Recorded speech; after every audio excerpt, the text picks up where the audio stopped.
Good afternoon, Roshmi. Thank you very much for being part of this program with us and being part of the Urban Action School in Tezpur. Right. And this is wonderful to have you for the It's a second time. pleasure. Thank you.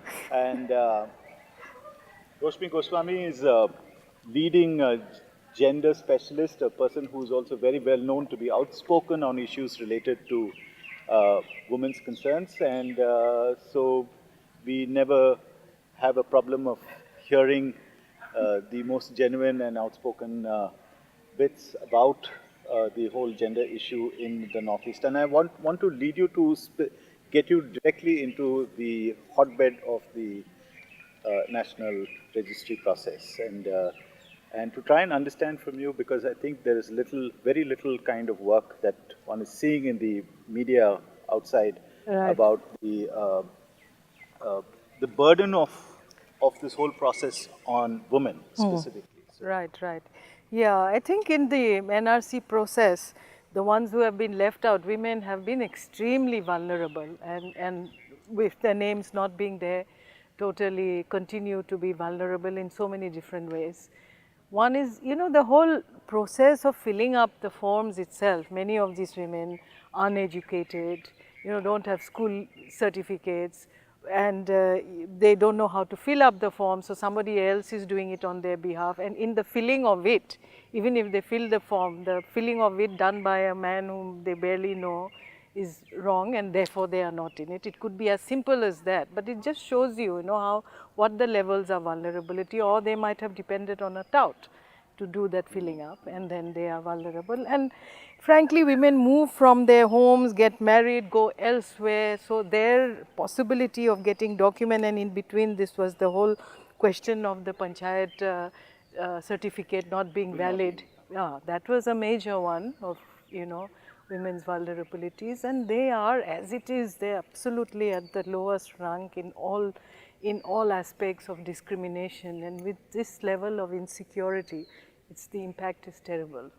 And many of them are like, construction workers, are vendors, and domestic workers, that category of people.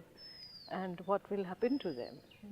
It's terrible. And also, and then it kind of throws up a new cycle of vulnerability. You will have to run from pillar to post, trying to rectify what does that mean in terms of so many aspects. So yeah, for women, I think it's a terrible, huge moments of the ones who are left out, and we need to focus on that. I am just saying this off the top of my head, but I'm sure there are many other aspects as well yeah. what needs to be addressed. And do you think that the women's movement around the Northeast is going to be able to engage with this huge challenge that's ahead of it? Well, that's a good question. I am not sure. I mean, women's movement as a whole, I don't think so, because Yeah. people really have. I don't know if there's really a movement or people collectivize around certain issues. So on the one hand, that is the kind of support that these women would need, but I'm not sure that that will be forthcoming.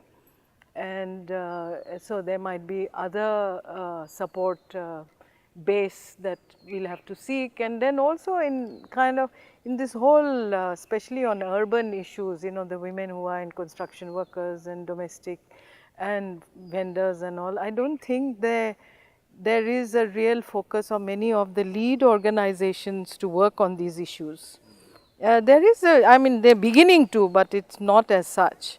So I'm not sure that they need their support, but I'm not sure that they will get that support.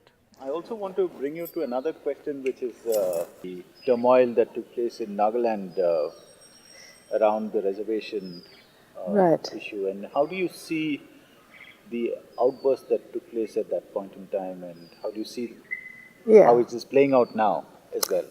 You see, for me, that outburst was quite amazing because you know the dynamics. You've also worked in this region of Nagaland, of Manipur. There's lots of dynamics. People are divided on so many issues. But in this one issue, I was amazed at seeing all the men unanimous, and that is it's very rare to happen that they were unanimous.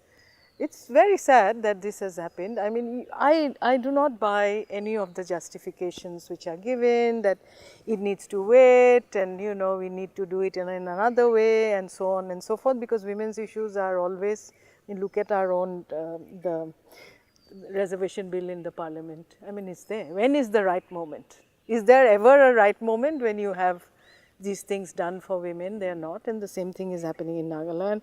And then I always see the women's push for reservation of being part of political decision making and of reconstruction as part of the peace process. I don't see it as something outside of it, because for me, peace, I mean, real peace is about transformation. And it is transformation about all kinds of unequal, discriminatory structures. It is talking about the structural issues. When you address those, when you address inequalities, when you address discrimination, is when you have peace which has transformed communities.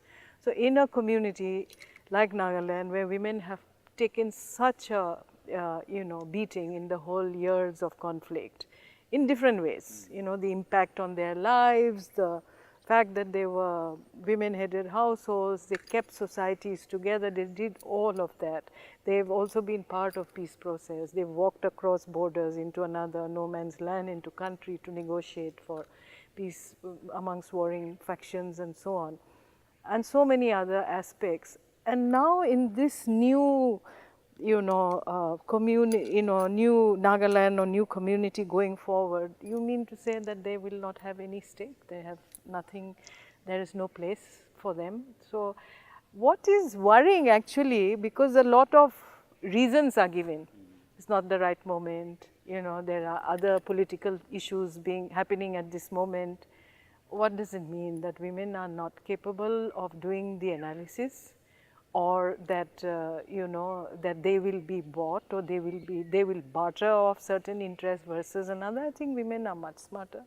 They clearly can do much more multitasking, having multiple identities. So that discourse or that narrative is getting internalized even by women themselves, and say, okay, actually this is what is happening. It's not that they are against it, but they are not for it for this moment.